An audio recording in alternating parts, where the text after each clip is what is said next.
তারা ইসলামিক মামলায় এই সরকারের জুলুমের শিকার, ইনশাল্লাহ তাদের সবার জন্য প্রক্রিয়াধীন আছে জামিন। এখানে যেন কেউ উশৃঙ্খলা না করে এবং তাদেরকেও ইনফরমেশনটা দিবেন যে মামলাই আছে, ট্যাগ দেওয়া হোক, রাজাকার, জঙ্গি, যা ট্যাগ দেখ, যদি কেউ অপরাধী না হয়ে থাকে, হেফাজতের আলেমরা সহ আলহামদুলিল্লাহ সবাই বসছে যে এই আলেমদের আপনি সহ যারা আছে মাজলুম বন্দীদের মুক্তির একটা প্রক্রিয়া চলতেছে। হারুন ইজার ভাই, শাইখ হাদিস মামুনুল হক সাহেব সবাই এটা নিয়ে বসছে। দয়া করে এখানেও যেন কেউ বিশৃঙ্খলা তৈরি করে দেশের পরিস্থিতি গোলাটে না করে। আমরা এই জন্যই বড়দের পক্ষ থেকে আসছি সাহেব, ইনশাল্লাহ আপনারও হয়তো মুক্তি ত্বরান্বিত হবে ইনশাআল্লাহ।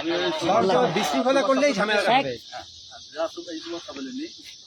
আপনি ইনফরমেশন দিয়েন স্যার, আপনি বললেই কিন্তু হয়ে যাবে যে আপনি সবাই বলে দিবেন যে রফিক আসছিল, যে উপরেও তোমাদের ইয়াগুলো নিয়ে আলোচনা হচ্ছে যে তোমাদের মুক্তি, ইনশাল্লাহ অযথা এখানে বিশৃঙ্খলা করো না, কেউ মুক্তি হবে, আমি ওদেরকে বুঝিয়ে দিচ্ছি ইনশাআল্লাহ।